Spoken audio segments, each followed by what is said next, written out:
Lagos alone, Yes. over 10 trillion was spent to self-generate.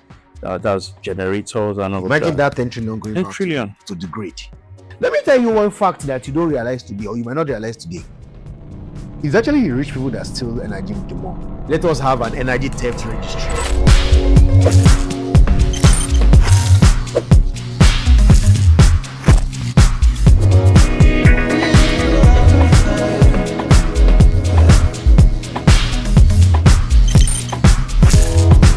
So good to have you with us today on the Energy Time podcast. I'd like you to introduce yourself for our audience who knows or might not even know you and what you do. All right. My name is Adetayo Adegbemle. I'm the executive director of Power of Nigeria. Of course, Power of Nigeria is the premier, the first electricity consumer rights organization, and we also deal a lot with the power sector policy. We do revisions, we do critique, and we help the government in formulating policies for the power sector. We do a lot of community service as well in terms of consumer rights advocacy. We teach, we educate consumers on what their rights are, and of course we intervene when it's necessary. We're trying to get solutions for people. So, for instance, you have a problem with your billing, with your metering. There are a number of communities that have not had power supplies in years. Some up to like 8-10 years. That we've been able to intervene and help them to get power supplies. And part of what we do also, like I said, is policy making. So, we've been involved in a number of states, electricity regulatory setup, advisory as well. Yeah. So literally, in a nutshell, you bridge the gap between the consumer and the operators. Power of Nigeria is a non-governmental organization, or what we call the civil society organization, that interfaces with government and the people, especially when it concerns the power sector. All right, so let's dive into it. Let's first of all talk about the grid collapse that happened recently. Yeah. This year alone, we've had 3 issues around that, but we've had different terminologies: tripping, grid disturbance, name a few, but anything but grid collapse. This is something that I've spoken to over the years. And in fact, at one point, when it happens and the call, I was saying, no comment, because it's rather unfortunate. This is a failure of policy making in Nigeria. So I'm going to put it directly on at these doorsteps of the Ministry of Power. The Ministry of Power is the body that has been empowered to formulate policies for Nigeria, to look at Nigeria and say, hey, this is the direction we should go in power sector. Unfortunately, the last 3 ministers of power that we've had, they've failed miserably, in that regard. We're talking every other minister apart from Mr. Fashola, every other minister that's come after Laraji Fashola has not been able to diagnose effectively what the problem is and what the solution should be. Our grid will continue to collapse. And this is because the core tenants, I call them the core tenants, they're supposed to be the anchor. They're supposed to be the bulk, consumers. They're supposed to hold the grid in place. If almost all of them have left. I think there was a report recently that over 80%, of manufacturers have left the grid, and they will continue to leave. And it's because basically the grid gives us what we call an impure energy or impure power, where the frequency is unstable at every particular point in time. And for those that are familiar with our grid, you will know, they say our grid is based on demand and supply. So at every particular point in time, what we are demanding to consume and what we are producing should be the same. So at that point, we'll have what we call a balance of frequency at 50 megahertz.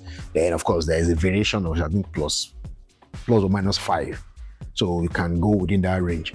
But because of the instability in the quality of energy that we've put on the grid itself, a lot of manufacturers have left. These are the people that we are supposed to build the grid for, so that they can keep the grid stable. Then consumers are supposed to be like hangers on, kind of, right? But it's like you are traveling. It's like you are traveling in a plane, and you already have, maybe your plane is 150 people or passengers capacity, and you know that for every time you are going from route A to B, you are sure of at least 100 people. You can make your plans on the 100 people. Then the remaining 50, when you have them, it's fine. When you don't have them, you already stop you from moving. But I agree, the main people that are supposed to be on the grid have left. Almost all the manufacturers have done the IPP. So it further make the demand on the grid unstable. So any small thing, the frequency variation spikes, and of course, it affects both the Genco's plants and the consumers once the grid goes down, of course. So unless we're able to bring these people back to the grid, then make sure that our investment is targeted towards ensuring clean power on the grid. Unfortunately, we will continue to have that problem. Yeah, part of the things that they've already pointed fingers at are that we have old and outdated infrastructure. I was actually coming to that. But don't also forget that there was a period of about over 400, in fact, it was still celebrated, about 400 days of no grid collapse. Were the infrastructures, were they automatically new during that period?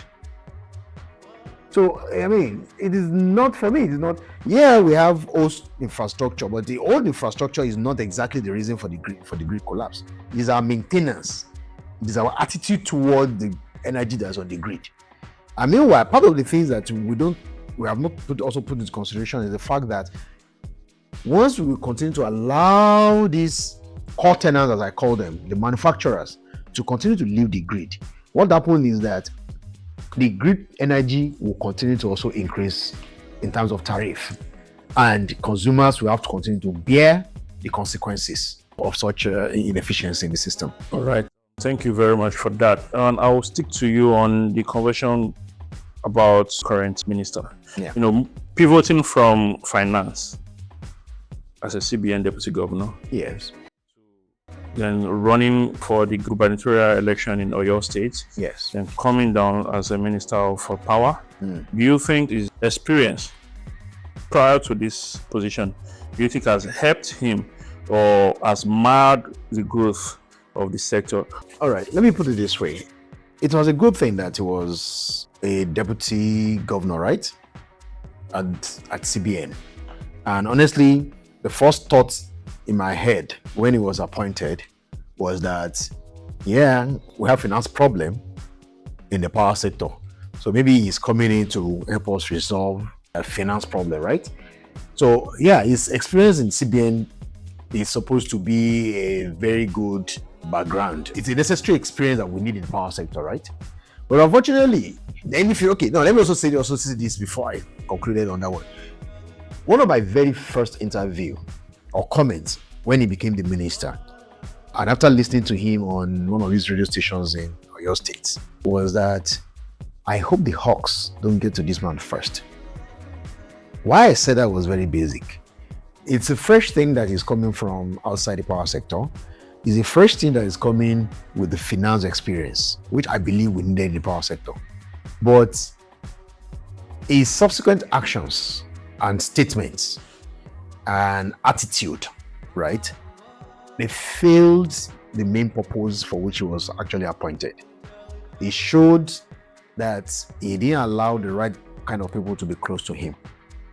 I'm not one of those people that believe that you must be an expert at something or at everything, or you must be, a good manager, from my experience, a good manager is somebody that is able to bring resource A, B, and C together, to achieve the goal. Set goals, the set goals. But unfortunately, and then I was also hoping that you'll be able to reach out to the right kind of minds. The people I see around him, they are not people I can beat my chest and say they have a good grasp of what the problems are and they have solutions to it. A lot of people talks, but how many of them are able to diagnose the problem and provide a good solution? He surrounded himself with all these kind of charlatans. Then next to it, he himself, I don't think, for instance, look at the presidential metering initiative. as the minister, it wasn't his idea. Have you seen any policy statement from the Ministry of Power since he became the minister? Till we speak, the PMI does not have a policy document that you can refer to and say this is set targets that they have. The only statement we know about PMI are the statement that the SC on energy have said in one or two events. Then he himself echoed at another event. Now we are aware that they are collecting money from federal allocation from states. I'm also curious why the states are not asking for an audit or for what they want to use that money for. Because you cannot hold them to responsible for anything. They've told us that we will have 200,000 meters by May, and that by June, under 70,000 will come in. Have you seen any of those meters till we speak? Where are they warehoused? Now, those are the challenges that I have. Now, as a minister, if we look at the National Integrated Energy Plan that was supposed to come up with, electricity plan, that the Electricity Act 2023 actually demanded the minister to come up with. Look at it today. Has it received Federal Executive Council approval? Why? Because there are issues around it. We've talked about the issues. Now, some people are coming to us and say, why are we not speaking to the problem? Analyzing. I said, there's no point because the consultants that were paid to write the document are there. How come they didn't do consultation? Before they even put it together? Everybody was just doing everything as if it was cultism, as if, we are more important than you are. But is that supposed to be so? I'll give you one of the things that integrated energy plan did not speak to. How are we going to implement the State Electricity Act? That's why we're having issues with Enugu, for instance, coming up with one funny attitude or funny regulations, trying to regulate the product that they don't own. We'll get to that. I'm just referring to it's part of the failures of the minister. If you that you're supposed to give us a direction, this is where we are going, you're not giving us. Anywhere anybody enters is the road. Now, that's why we are where we are. So I would say, I think he's more interested in his political ambition. I think he's more interested in how he's going to raise funds to go and contest his gubernatorial ambition than actually helping the power sector, than actually finding a solution. Till we speak today, you will remember what energy power sector reform and growth, EPRG, that Fashola did when he was there. That's the major policy document that we still have till today. There is none that has come after. That's why the fact that we've had 3 ministers since then. Nobody likes criticism. Yeah. Especially when you feel that you are bigger than some people. But sometimes when you take a step back, it is not criticism that your answer lies. You don't need to like me. I don't want you to like me. Exactly. But if you're able to take a listen and we can provide a solution to Nigeria's problem, I am happy. I can easily go to sleep and rejoice. And say, let me also say this. What we call today the meter asset provider, it took me over 2 years to push for it. Right? Town hall meeting that we did, Raji Fashola was the Minister of Power, Works Announcing. It led to a town hall meeting that we did live on one of these TV channels. Guess what? He does not like me because I've criticized him while he was Lagos State Governor. But he did not look at that. Unlike him, he said, we'll look at what this young man has profiled. He turned that today to be the meter asset providers regulation, which has helped a lot of people to acquire meters, even though when the regulation came out eventually, we wrote policy papers on it and pointed out the shortfalls of it, which ended up becoming the problem today. But guess what? MAP is probably one of the most successful independent monitoring scheme that the power sector has done so far, apart from the National Mass Monitoring Program. So tomorrow I still give kudos to it. You understand? But after NMMP that was able to install about 1 million meters, MAP was the next most successful, and that's why it's still on today. They cannot do without it. And today we are saying that they can even do better because we can look at what are the successes of MAP, right? Then build on it. We've been pushing. I've talked to NEC personally. I've talked to the leadership of NEC. I've talked about it on 1 or 2 newspapers, 1 or 2 media appearances already. We call this in power sector reform. So your brain needs to be thinking at every particular point in time. See the problem that we're having. What are the possible solutions to it? So if you try A, it's a reform. So that means you might have tried 1, 2, 3, and they do not work. Then you match the 3. One of those 4 will work. So it's literally what we are facing with the PIA now that we're also talking about, looking at some of the shortfalls and working around it. amending the act Amending so that it, it can yeah. give you. I mean, you can also look at what you have done. Thank God there are regulations. Look at the business world. Basically, what we're talking about, see, at the point I keep saying something, you see our problem in Nigeria is now uncovered. With my product, I want to be a capitalist, but with your own, I want to be a socialist. I want you to give me free. Should it continue? Can it continue like that?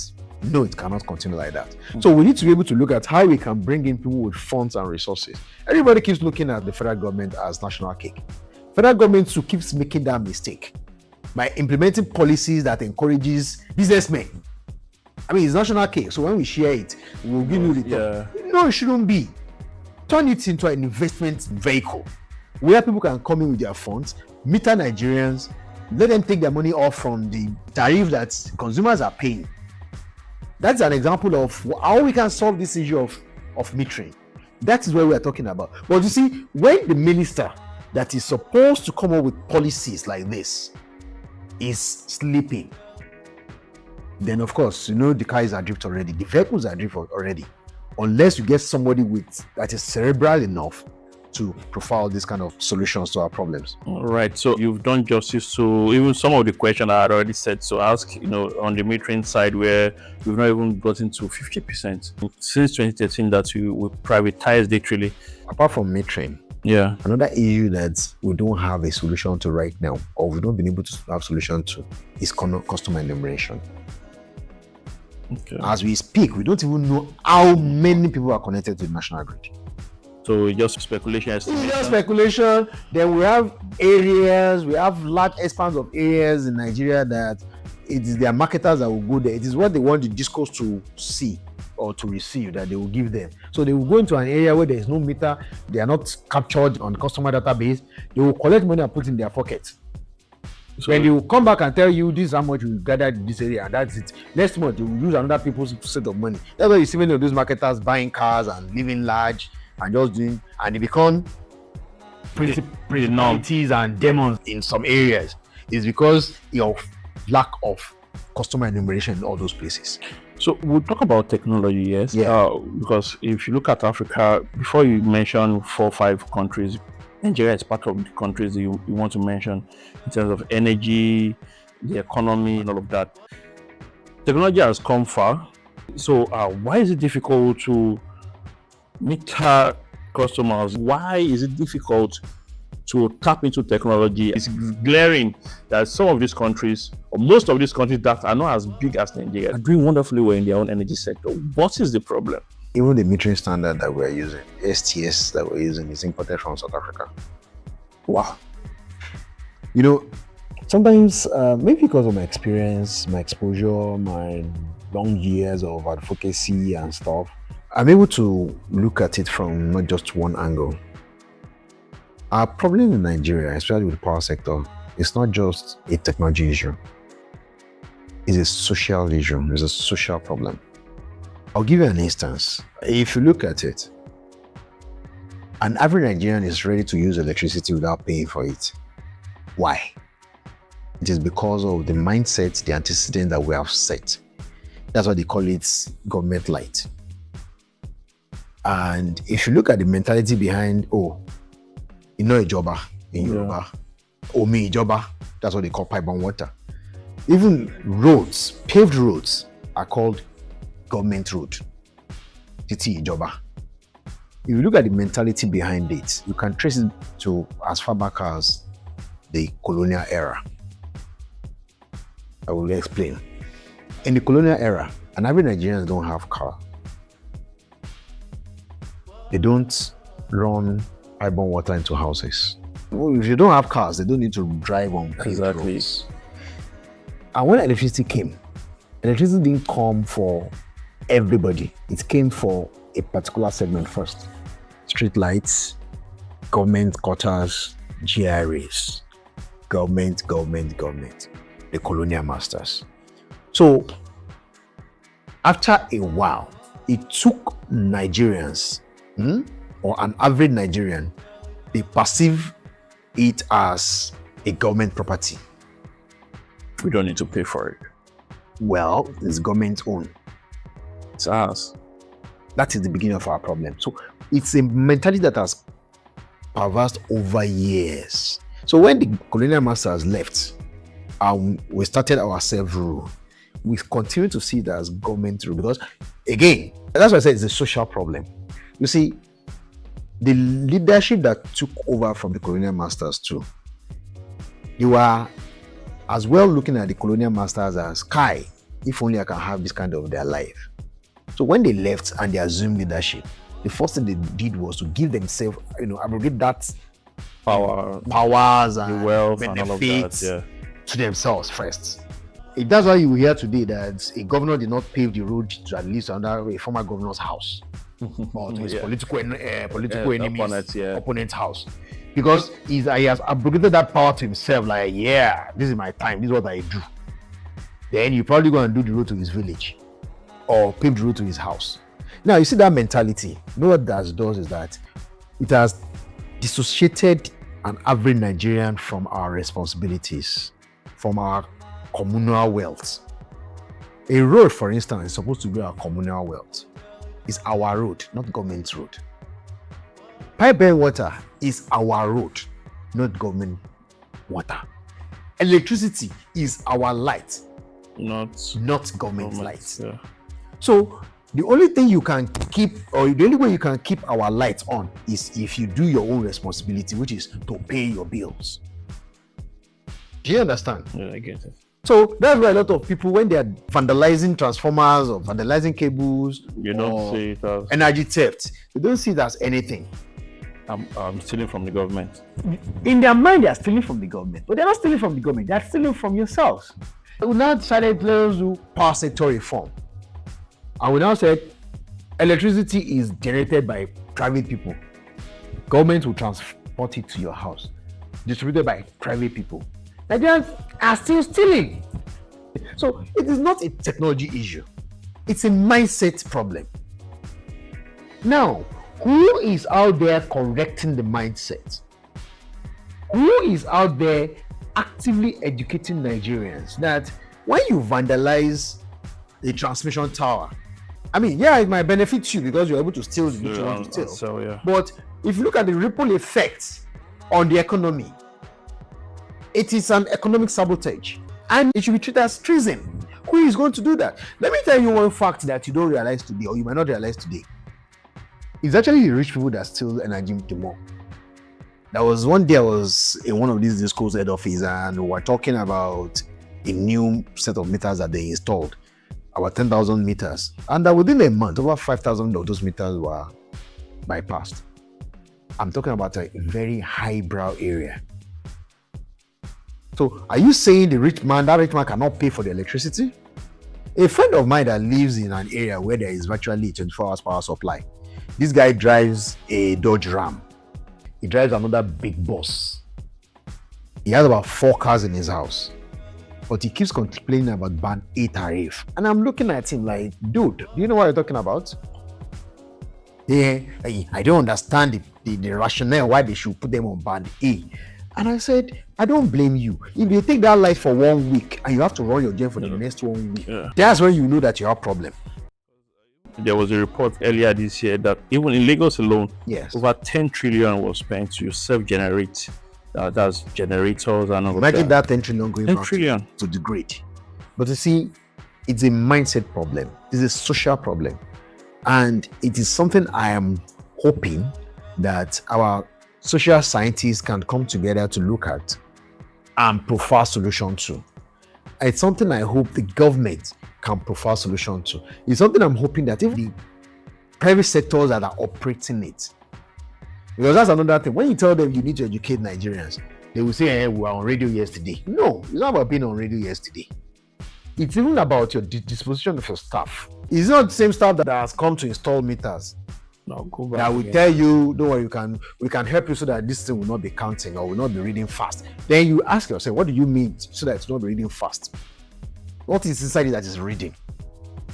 Basically offering you to bypass the meter for them. So it is not just about them going to radio stations or TV stations or newspapers. It is also about the training they are giving their staff, that their staff is passing on to consumers. You'll be talking to the marketers and they'll be talking to you as if you're a non-entity. And I'll be looking at them like this. Do you realize what you are doing? Do you realize you're representing a big company? Do you realize that when you are interfacing with the consumer, you are supposed to be educating them, not to become principalities on people? No matter the kind of technology you think we are deploying, no matter the kind of effort you think we are putting in, if the mindset is not renewed, if a marketer is not going to the field with the mindset that, see this area, nobody should enter it. It's for me. It's for me. Any money that I make from it, it's when they want to give to the disco that they will come and remit. Every other thing enters our pocket. We will continue our problem. If an average Nigerian is not seeing electricity as, oh, just give him 500 naira, let him go. You are stealing from yourself. You need to be able to see that this is how it affects me directly when my neighbor is bypassing. There are a lot of things I would like to talk about. For instance, let me give you an instance. There was this man that was on a disco supply for over a year, right? I got to find out without paying. He doesn't pay. He only gives the marketer that goes there tip, and he goes. So I called the management and say, in so house, this is what is happening.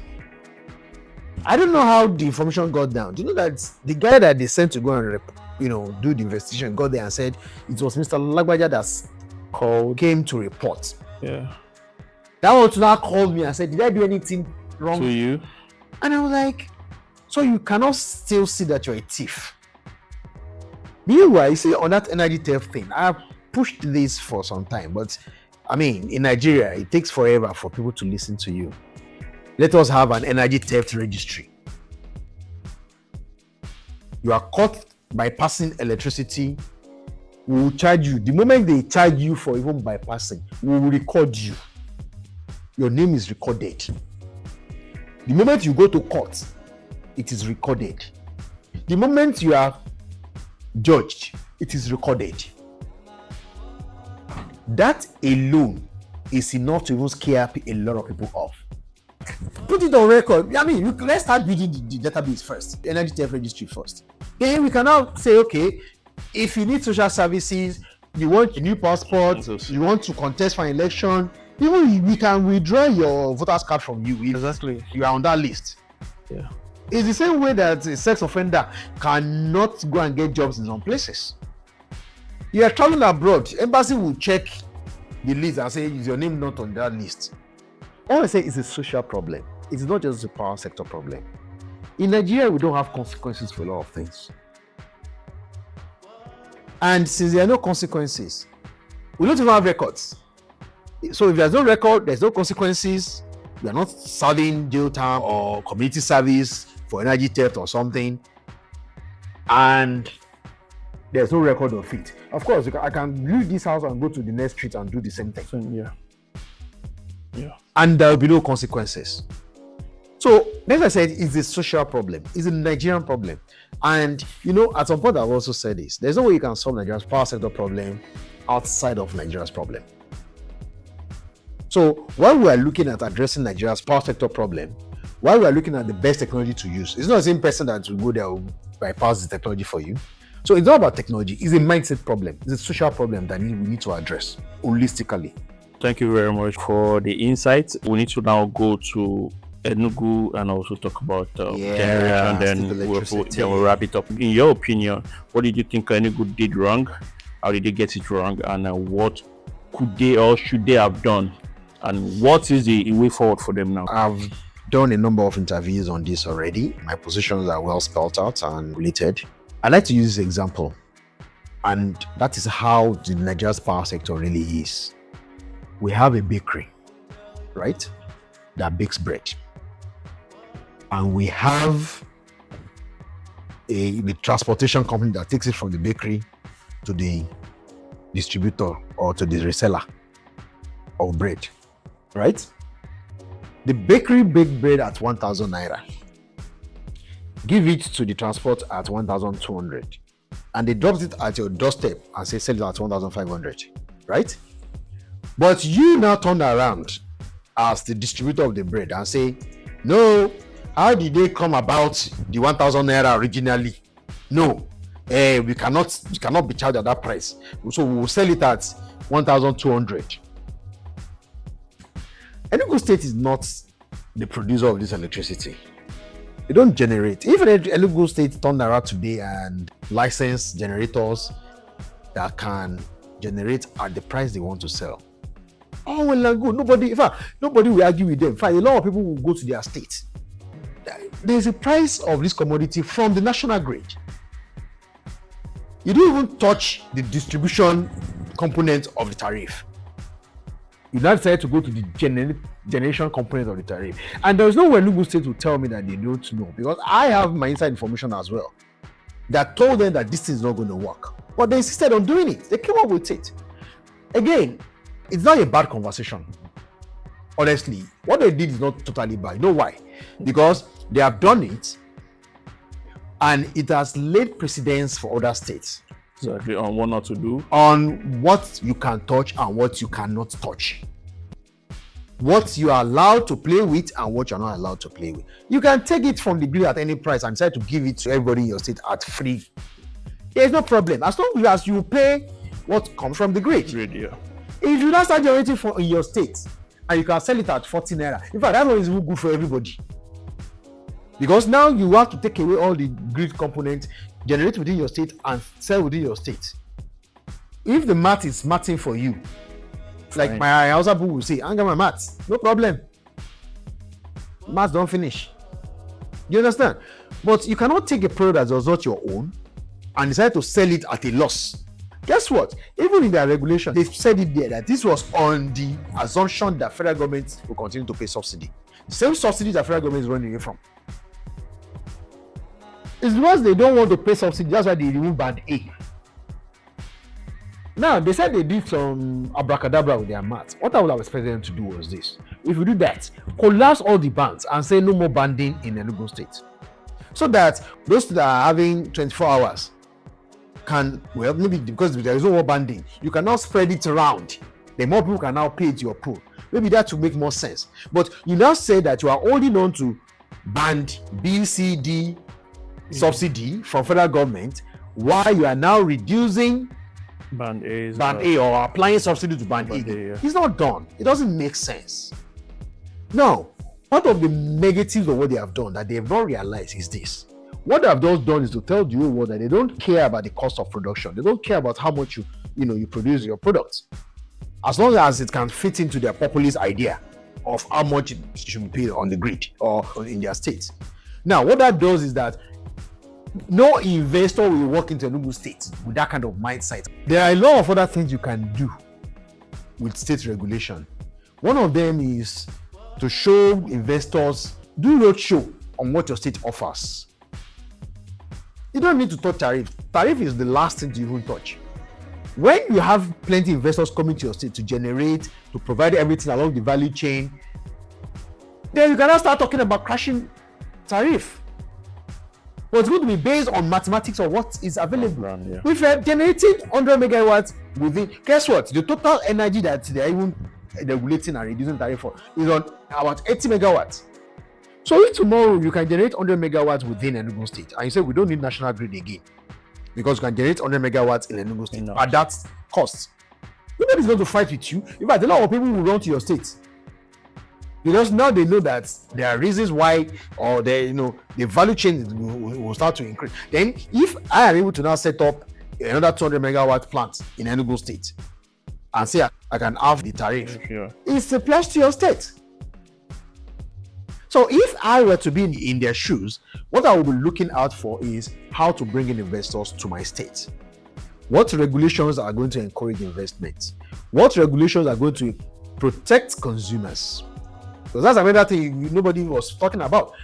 Nothing in ERC that the ERC did was to protect consumers. How about saying meter manufacturers should come into my state? I want to meter everybody in the state.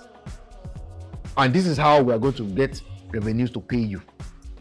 So that when you are investing based on guaranteed, market for the next 10, 15 years. Power sector is not something that you set up shop today and you make money tomorrow morning. It is a long-term plan.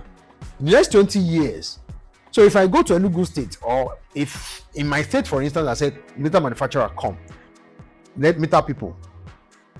This is how I'm regulating on how we are going to pay you on this. This is the regulation on it. Let's look at it together.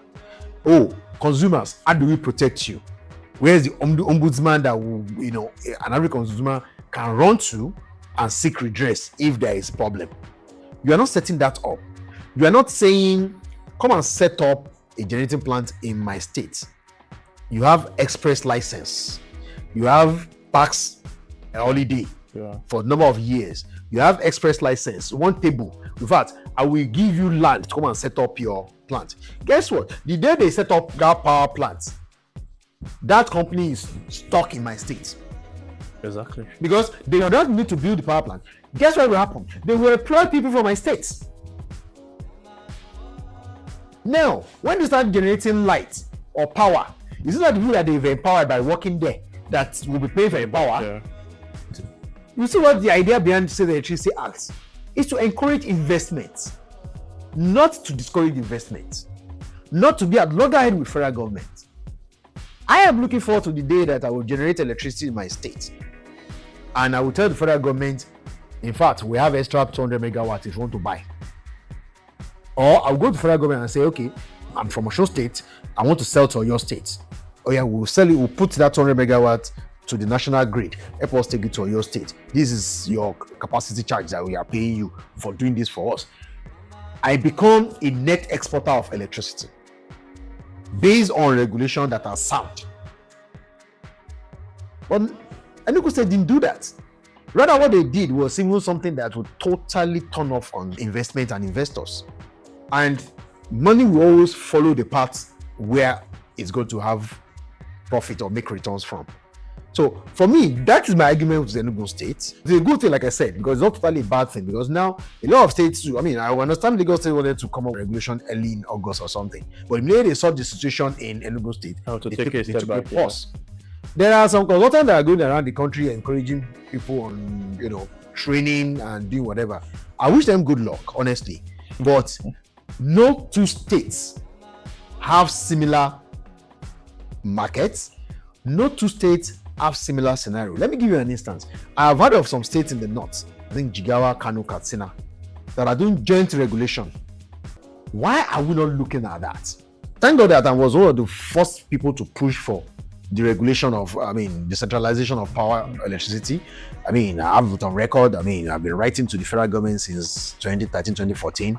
Eventually, 2015 was 2016 was one of the public letters I wrote to Fashola when he was a minister. So, it's on record. But then, what I envisaged when we were pushing for this was that each state can develop at their own pace. Yes, yeah. Then they can become net trader, exporter in electricity. They can become trader in allied industries. So if, for instance, I'm able to encourage the meter manufacturer to come to my state, or if I have money now, I will just take a manufacturing plant and take it to my village. We'll start doing meter from there. There are people from Katsina, people from Togo, people from Enugu State, people from Lagos State will come and buy meter from us. We will gladly sell to you. So it allows the value chain to evolve. People that are doing wire and cables, they will also have market to sell to. Then what I will expect federal government to do is to keep NEMSA for standardization, so that the standards of equipment or electrical appliances that are approved in your state is the same. Yeah. So that we won't end up like the US and UK, where one uses 240 volts and the other use 120 volts. Yeah. Let's have a uniform standard across the country maintained by NEMSA. Then each state can evolve and develop what suits them at any particular point in time. Some states will remain on the national grid without even doing state electricity at this rate of working. Exactly. But there is no one size fits all in this. Each state will have to evolve what suits them. Some will have people that have ideas, people that knows what they are doing, that will be in charge. Some will have political appointees that will be in charge. Some will fail, some will succeed. Some will be able to attract investors, attract companies. If my state, I'm telling you something, one of my objectives for me will be to see how my state can have 24 hours power supply and at the cheapest rate. Do you know what that does? it will attract companies, factories into that state. Yeah. The governor will be able to boast to say, oh, I've been able to create X number of jobs, 20,000 jobs at the last. And guess what will happen after that? You will start attracting best brains in the country, because those companies will now be bringing in best brains into your state. Then the economy of your state, guess what happens to it? It grows.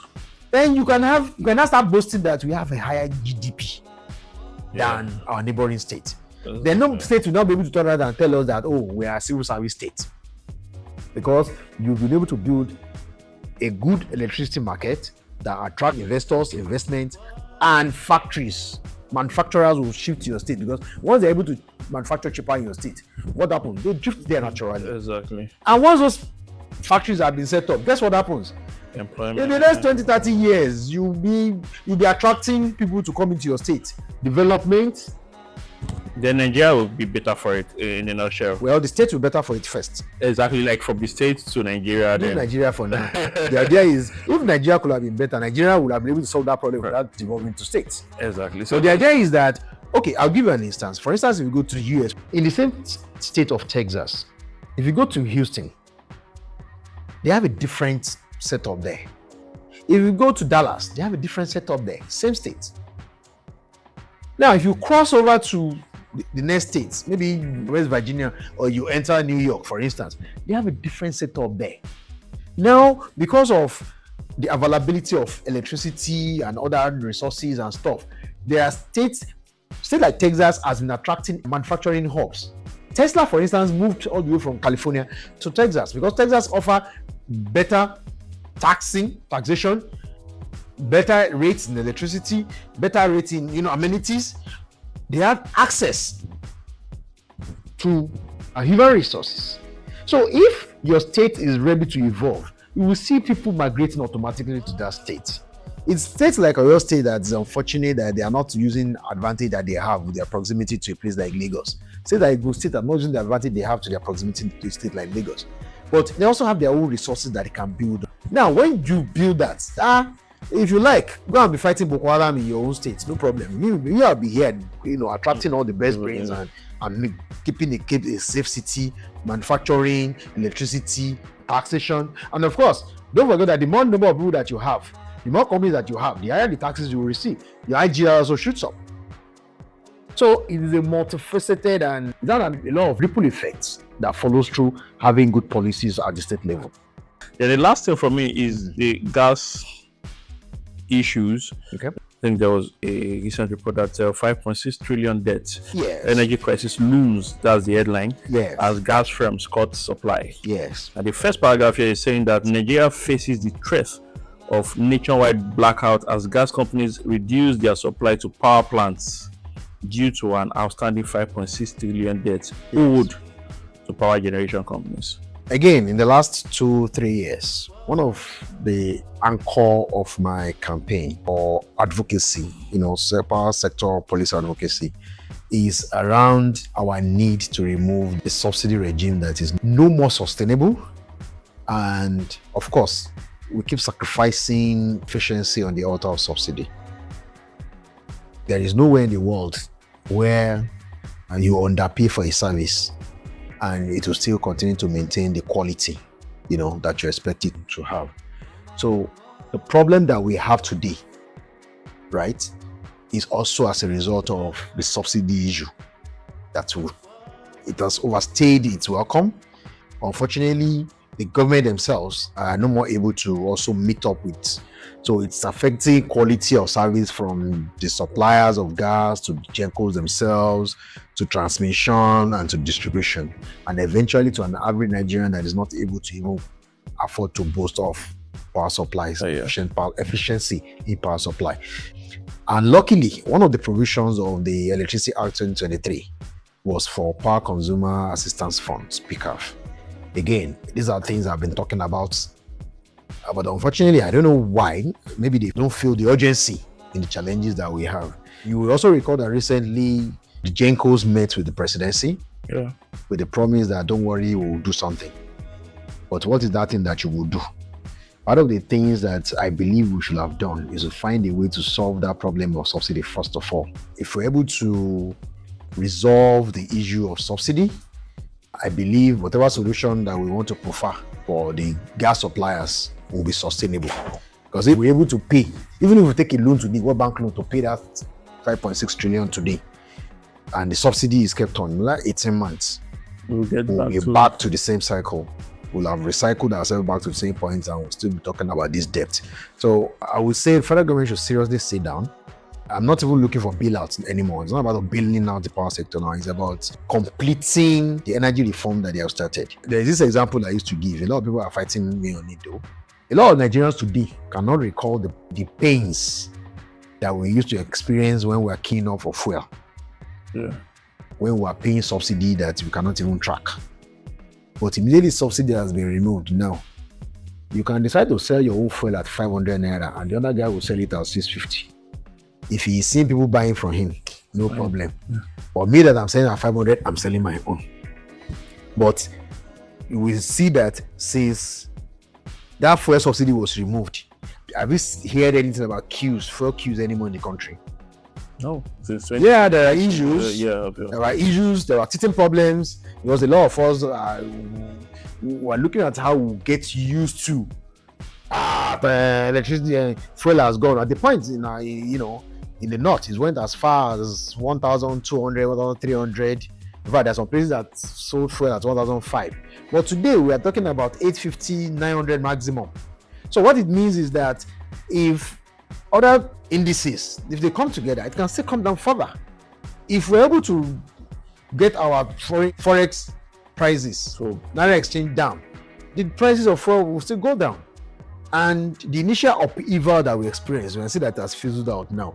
So I believe we need to step beyond the political decision at this point. We need to look at the market that we are addressing.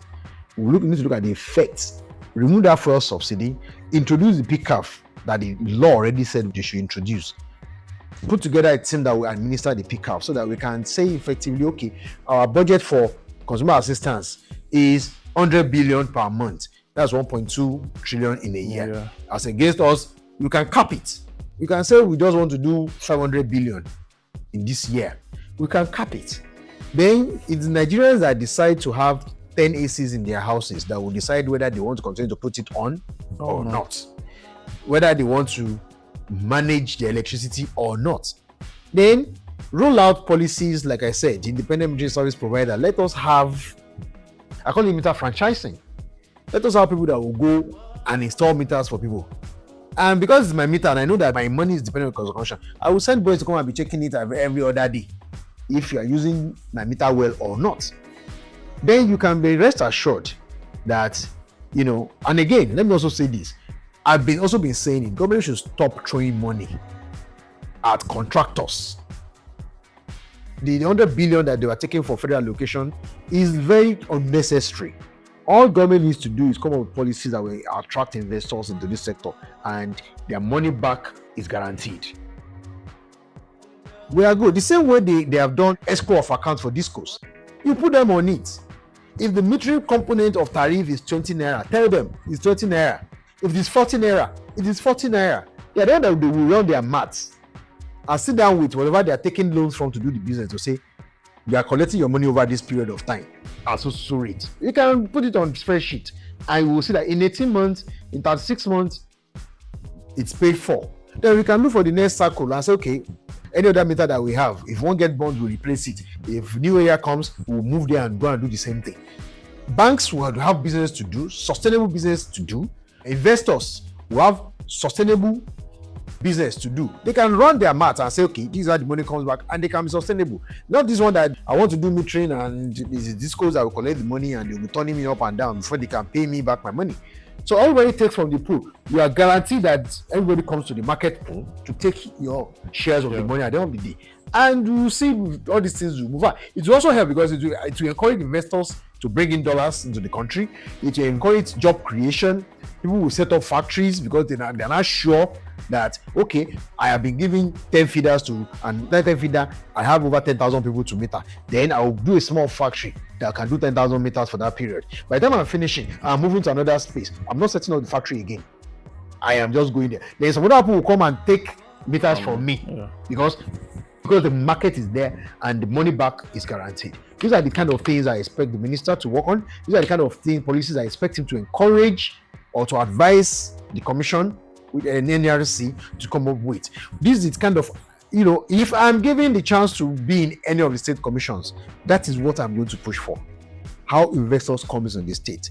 And the state governor or whoever is in charge of the presidency can post and say, so in last 18 months, we've created X amount of jobs that Nigerians can see. I'm not talking about sweeping road.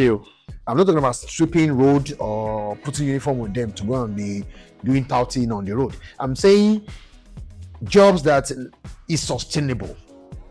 That even if you are not there in the next 20 years, it is there. Those people will pray for you. We have a long way to go. I believe, like I said, it is a shift in mindset that we need, both at our leadership level and the followers level. Thank you very much, Mr. Adetayo. But before I let you go, you talked about the minister a little bit there. And in just one word, looking at what he's done, do you think he's focused on the job? Yes or no? I believe he has not been focused on his job. He's been more interested in the gubernatorial.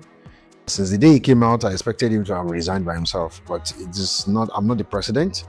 I have not seen the president shuffling his cabinet. So maybe that's one of the reasons why he's still there, but I would have expected.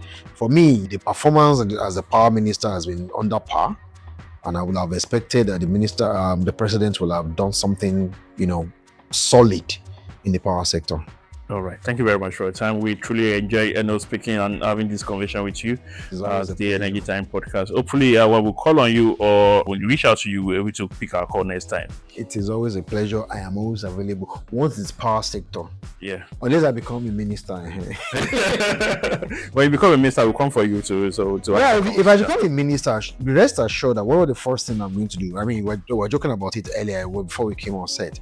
Only the first thing I will do is to go through every interviews I've granted, every letters I've written, every writings I've done in my life. First of all, go through all of them so that you can have a clear framework of what you want to do. Secondly, what I will do is call the meetings of every stakeholder. When I said every stakeholder, I mean every stakeholder, whether you are good, whether you are bad, whether you are ugly. Call all of them, put them in a room. Let them know that this is what we want to achieve. And let us come together so that, there is no second guessing or, on where we are going. And let me tell you something that Nigerians don't seem to understand. You see the corruption we're talking about in this country, I believe it's the myopic people that are corrupt. Because when you sit down to actually do the job that you are supposed to do and you achieve, trust me, how much enters your pocket is not going to be the big question or conversation. It is what you have been able to achieve that nobody has been able to achieve before.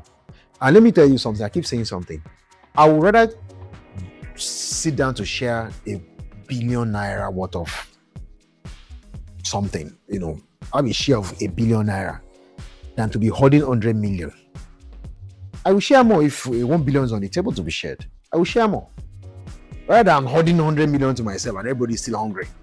With the 1 billion, a lot of people will eat. A lot of projects will be done that will be sustainable. Your name will be on record that you are the one that achieved this. Posterity will speak well for you. But not this one that everybody just want to come in. The first question they ask is, where's the money? And at the end of the day, you don't get metering done. The base standard of measurement in power sector is called ATC&C. The first person to be able to get ATC&C down, even by 10% in this country, will be celebrated. You know why? Because if our collection every month was 2 trillion, the moment you were able to reduce ATC&C, which is aggregated technical, commercial, and collection losses, by ordinary 10%, you will almost double the collection that we have in the market. What do you think that will do? But you find that people are talking today, none of them is talking about ATC&C. None of them is speaking to how the ATC&C can be reduced. What are the basic things that reduces ATC&C? When you speak to that and you get results, trust me, a lot of people, you will have done magic that a lot of people thought was impossible by just reducing ATC&C by even by 10. So we not do by 50%. What have you done? All right. I'm sure our policymakers, people in the sector, will be watching this, and they will be taking notes and also trying. We hope, hopefully, that they'll put into some of these things into work. I hope so. And Nigeria will be better for it. Absolutely. Thank you for being on the platform. We truly It's a enjoy your pleasure. time. Thanks for having me. Yes, sure.